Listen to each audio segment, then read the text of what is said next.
Olá a todos. Pessoal, hoje nós vamos assistir juntos aqui um vídeo do geólogo bilionário João Cavalcante, né? Que foi aí um dos meus professores, vamos dizer assim, né? Não professor na universidade, mas um professor mais especial ainda, porque na vida prática, né? Mostrando como as coisas funcionam.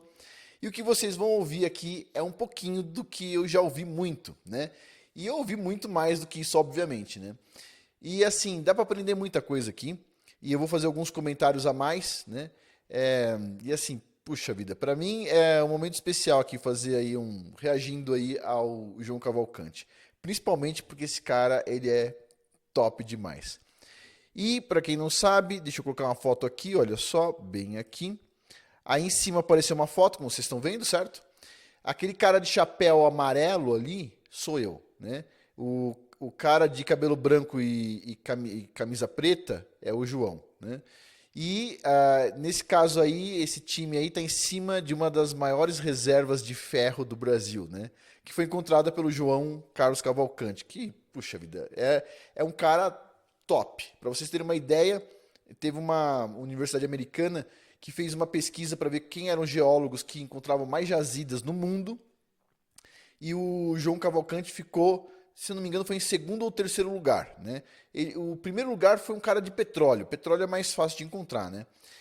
Do que jazidas grandes que nem de ferro e tudo mais. Mas ele ficou em terceiro colocado entre de todos os geólogos do mundo, percebe? Segundo ou terceiro colocado. Meu, o cara é muito fera. E é lógico, né? Aprender com ele é uma experiência gratificante. Mas vamos ouvir ele aí, certo? E eu vou fazer alguns comentários. Então vamos lá, deixa eu tirar a foto e deixa eu ligar aqui. Então vamos lá. Minha história de vida, não existe o impossível. Não faz parte da minha história. Poderia relatar aqui diversos casos, cases. No meu setor, eu sou da área de mineração, hotelaria e construção civil. Atuo nas três áreas. Procurei diversificar, e muitas vezes uma condição econômica não favorece, te muda para outra, mas sempre diversificando. Poderia relatar alguns casos, cases. Bom, um item aí muito interessante que ele está falando é que ele encara as coisas como se o impossível fosse só uma questão de, sabe, de falta de planejamento. É impossível realmente para uma pessoa, por exemplo, sozinha, sem máquinas, querer montar um aeroporto, certo?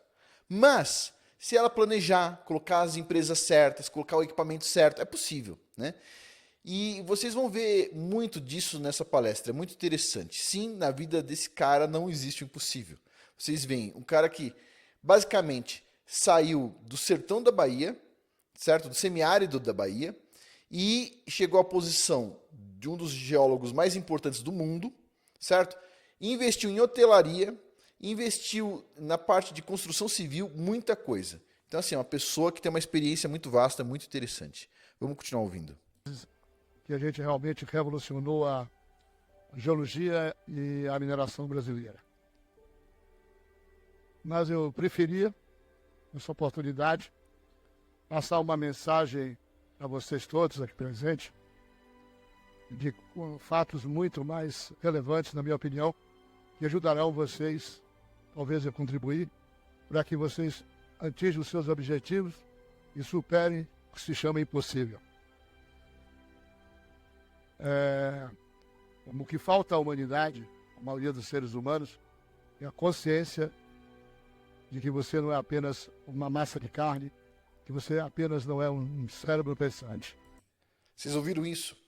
O que falta para o ser humano é ele entender que ele não é um punhado de carne ou um cérebro pensante, né? Ou seja, o que ele está falando aí é algo bastante espiritual, né? Que a maioria das pessoas espiritualizadas aí entende. Pois bem, mas isso é o que ele diz que está faltando para o ser humano. O ser humano, ele, na maioria das vezes, ainda não percebeu o quanto ele é especial, certo? Especial no sentido de que ele não é um amontoado de átomos. Ele é algo muito maior do que isso, certo? Tudo bem. Isso é o que falta. Em 1954, a Universidade de Harvard, dos Estados Unidos, fez o seguinte: convocou uma turma de alunos do último ano, 30 alunos, para que comparecesse num determinado horário para conversar com o coordenador de seus cursos sobre que o professor, o coordenador, queria saber, os 30 alunos, colocou todo mundo numa sala de aula e perguntou o seguinte, e fez a seguinte proposta. Eu vou me retirar da sala, vou passar 20 minutos fora, 25 minutos. Quando eu voltar, eu vou sentar nessa mesa, vou pegar a caderneta de presença, vou chamar um por um. Gostaria de saber quais são os seus propósitos e projetos de vida para os próximos 10 anos de suas vidas. Harvard faz muito essas pesquisas. O professor se retirou, passou 25 minutos fora e retornou depois, sentou novamente na cadeira, chamou um a um, cada aluno daquele eram 30 alunos. Primeiro, ele perguntou, quais são os seus projetos e propósitos de vida para os próximos 10 anos?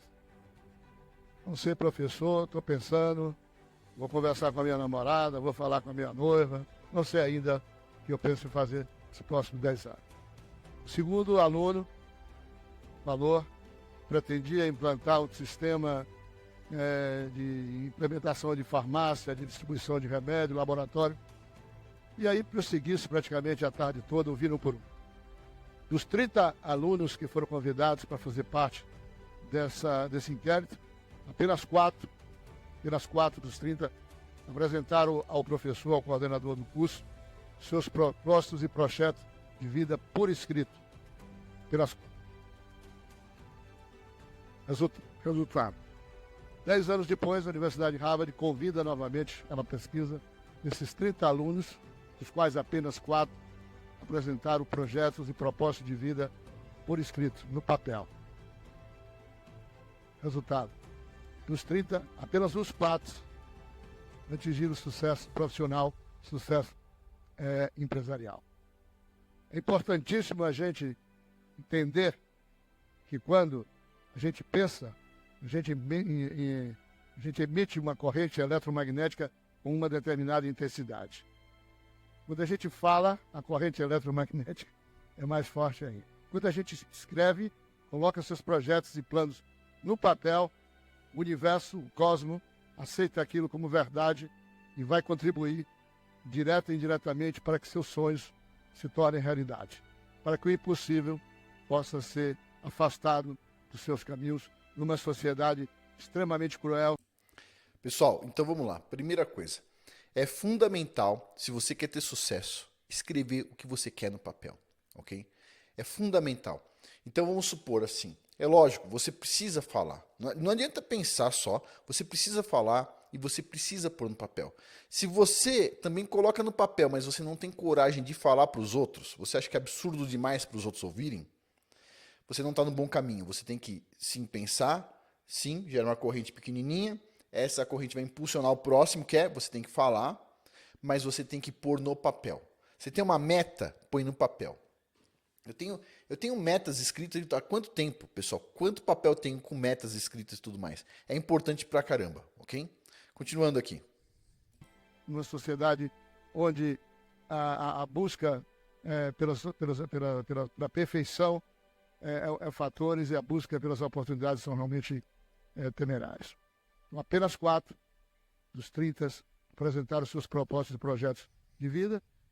10 anos depois, novamente convocado, apenas esses 4 que colocaram seus projetos e propósitos de vida tiveram realmente reconhecido sucesso profissional e sucesso profissional, empresarial.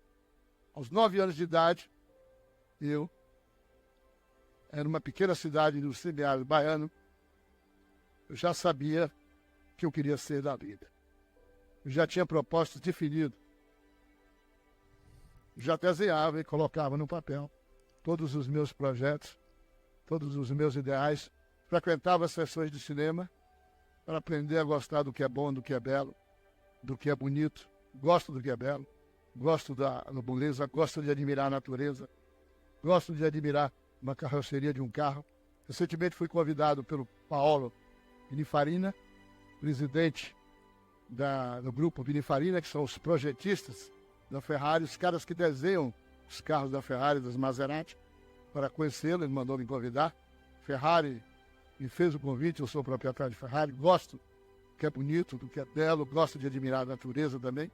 E fui convidado, fui talvez o único baiano a estar presente. Vai sair inclusive a matéria na revista Quatro Rodas, porque eles conhecem e tinham conhecimento de que eu admirava bastante essas coisas bonitas.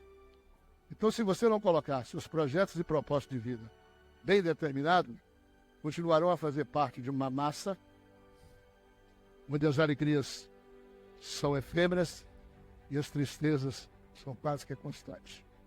Eu pergunto a vocês todos aqui presentes, qual de vocês tem propósitos e planos de vida? Não falo aqui do Joaquim Neri, não falo aqui do rapaz que acabei de assistir, mas pergunto a essa plateia, qual de vocês tem, por escrito, propostas e projetos de vida para os próximos 10 anos? Se não tem, não vamos entrar aqui, porque não permite o diálogo. Ao chegar em casa, ao se recolherem, ao chegar aos seus escritórios amanhã, coloquem seus projetos, propósitos de vidas bem definidos, bem claros, para que vocês possam alcançar seus objetivos. Então, quando você pensa, você emite uma corrente eletromagnética com uma intensidade. Quando você fala, é mais forte. E quando você escreve, é mais forte ainda.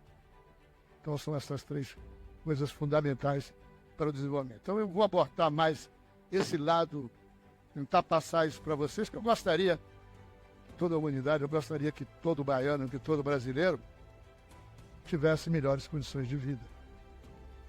A humanidade, na semana passada, nós atingimos a cifra 7 bilhões de indivíduos. 7 bilhões de indivíduos, semana passada, é a população mundial. 1 bilhão de indivíduos estão no estado de extrema miséria. Depois de assistir essas palestras da alta tecnologia, desenvolvimento de ideias aqui realizadas com sucesso, e a gente não observar, concordar e deixar que isso passe, acaba nesse marasmo. 1 bilhão de pessoas não ganham mais de que $1 por dia. Estão no estado de extrema miséria. 1 bilhão de pessoas são consideradas apenas pessoas que sobrevivem. Amanhã depois tambor. São pessoas que se encontram na África, que se encontram no Oriente Médio, em guerras constantes, doenças endêmicas. Então, 1 bilhão estão em estado de extrema miséria. 5,3 bilhões simplesmente vivem. São os operários que acordam às 3 horas da manhã. Eu moro em São Paulo e vejo a situação que passa. Vão ao trabalho, retornam meia-noite, 1 hora, não vê nem sua mulher, não vê seus filhos. São os funcionários públicos, não estou aqui para criticar nem dizer que porque é um funcionário público que ele não presta ou ele não tem seu objetivo. Mas esses 5,3 bilhões são constituídos por pessoas que simplesmente vivem. Cumprem seus horários, chegam ao final do mês, no final do ano, lutam para tentar fechar suas contas bancárias no final do mês. 5,3 bilhões, esses vivem. São os pequenos comerciantes, os assalariados, os funcionários públicos, os funcionários mesmo das grandes empresas privadas.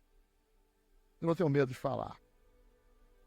E muitas vezes esses funcionários, esses empregados, esses executivos e diretores perdem a sua identidade. Um simples caixa da Ambev, Petrobras, Aldebrecht, dia que tira o crachá do cara, ele não é mais nada. O cara do boteco não vende nem mais um pão fiado para ele. Ele não tinha identidade. A identidade dele era um crachá.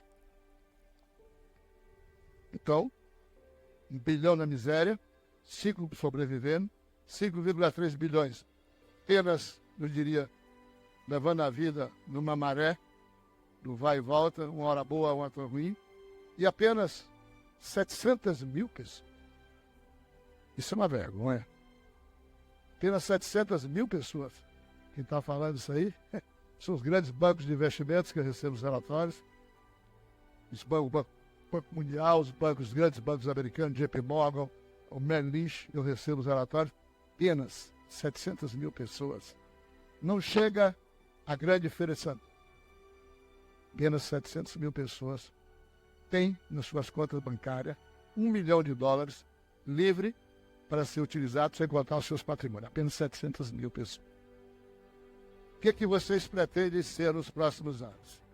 continuar a fazer parte de uma massa, que eu diria, talvez até de sofredores. Essa massa que vive uma vida cinzenta. Uma vida muitas vezes sem alegria. Vamos deixar a hipocrisia. Não tem coisa melhor do que você ir para onde você quer, comprar o que você quer, comer o que você quer, vestir o que você quer e atingir todos os seus objetivos e sonhos. Nós não viemos aqui para viver na miséria. Nós não viemos aqui para morar em favela. Nós não viemos aqui para não ter assistência médica. Nós não viemos aqui para entrar nessa síndrome de situações que hoje está bom, amanhã está ruim, depender de governo, depender de pai e mãe, depender de amor de mulher, ou de namorado, ou de amigo. Nós viemos aqui para realizar um sonho. Nós viemos aqui, cada um aqui tem um propósito. Isso tudo é um teatro. Alguns são diretores do teatro, alguns são autores, e uma grande massa são apenas espectadores, que deixam simplesmente a vida passar. Relegam os seus sonhos para o futuro. Quando eu me aposentar, eu vou fazer aquela viagem. E o tempo passa, o tempo não perdoa. Quando você olhar, os seus sonhos foram todos para baixo. Você não conseguiu atingir os seus objetivos. Perguntei a vocês o que é que vocês têm de previsão de projetos realmente escritos, consolidados para os próximos 10 anos. Aí vocês podem chegar em casa, se não tem ainda, pegue caneta e papel e comece a escrever o que vocês pretendem ser ou pretendem fazer nos próximos 10 anos. Ficar só, porque a maioria das pessoas ficam pensando em fazer. O segundo grupo fala que vai fazer. Esses dois grupos aí, os que ficam pensando e os que ficam falando, tagarelando, fofocando, falando mal dos outros, esculhambando, a inveja é uma desgraça. O outro problema que vocês vão enfrentar, as pessoas que atingiram alguma coisa na vida, que atingiram seus objetivos, que superaram o impossível e chegaram ao possível, porra, aí, esse eu fico triste, rapaz. O cara quer ter o que você tem, quer ser o que você é, mas não quer fazer o que você faz. Bom, pessoal, a gente vai parar por aqui. Mas olha só, eu gostaria de complementar algumas coisas. O João Cavalcante é um cara que tem uma experiência enorme, né?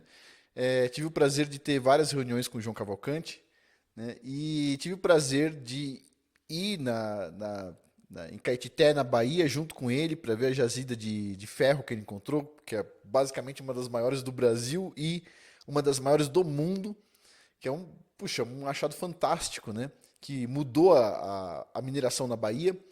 E assim, puxa vida, eu espero que aqui no canal eu consiga passar para vocês um pouco do que eu aprendi com o João. É lógico que o João faz uma diferença enorme, né? Você ouvindo diretamente dele, mas quem sabe eu consiga passar um pouquinho para vocês, principalmente aí pela habilidade de ensinar, então, né, sintetizar um pouco do que ele já me falou muitas vezes e passar um pouquinho para vocês aqui, né? Mas é isso, pessoal. Primeira coisa, você quer sair da mesmice aí, e você tem que pensar em sair da mesmice, coloca tudo no papel. Coloca suas metas no papel, certo? Não tenha vergonha de falar, mas coloque suas metas no papel. Para daqui 10 anos, onde você vai estar, certo? Começando por aí. E sim, quando você tiver sucesso, você vai ter que lidar com a inveja. É complicado. Mas tudo bem, assim é o ser humano. E para finalizar aqui, pessoal, eu penso que o network é uma das coisas mais importantes que tem na vida de um empresário. Eu falo isso sempre e todos os empresários dizem a mesma coisa e dizem que isso não se ensina em livros. E é verdade. Tem muita coisa de network em livros, mas muita baboseira também. E o que acontece? Você tem que fazer o networking na prática. Isso envolve você ter relacionamento com outras pessoas que têm uma posição igual ou maior do que você, certo? Muitas vezes. Trocar ideias, fazer amizades e tudo mais. Bom, dentro desse conceito, eu tenho aqui o Centro de Alavancagem, que é uma comunidade de empresários, pessoas que têm interesse de ser empresário em algum momento, investidores, pessoas que têm interesse em ganhar um dinheiro extra, onde as pessoas podem trocar ideias, certo? Eu abri essa comunidade faz mais ou menos 5 dias, certo? E eu me comprometi logo no início, quando não tinha ninguém lá dentro, que no mês de junho eu ia colocar um preço promocional de $19 por mês.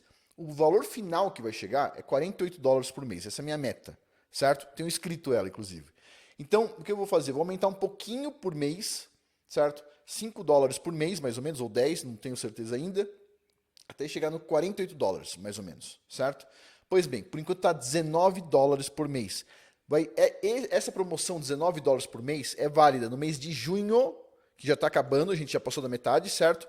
Ou até completar 200 pessoas. Em 5 dias, a gente já ocupou quase metade das vagas. Tem 80 pessoas lá dentro já, trocando ideia, conversando e tudo mais. Então vai lá e aproveita, certo? Falta 120 pessoas para completar as 200 pessoas a $19. Depois vai ter um pequeno aumento para $24, certo? Que vai valer pelo mês de julho, eu acho que é 24, mês de julho, ou até bater 400 pessoas, ou 300 pessoas, eu ainda estou definindo, tá?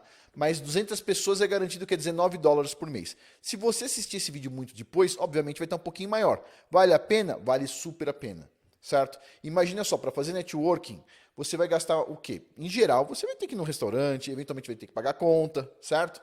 Pois bem, eventualmente é mais do que uma pessoa que você vai pagar conta, e você vai fazer muitas vezes isso ao longo do tempo, não é verdade? Pois bem, quanto custa um restaurante hoje em dia legal para você levar uma pessoa para fazer network? R$600, R$500, certo? Para um jantar ou um almoço, certo?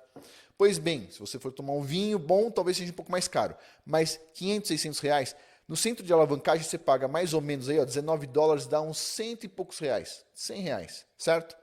E você consegue já fazer networking lá, tirar ideias, né? Trocar ideias com as pessoas. É legal pra caramba. Então vai lá, aproveita, link abaixo, tá bom? Bom, pessoal, eu aprendi muito com o João. Ele é um dos grandes professores aí da minha vida. E eu espero que eu consiga passar muitas coisas para vocês aqui também, tá bom? Por hoje é isso. Muito obrigado a todos aí pela atenção. Até mais.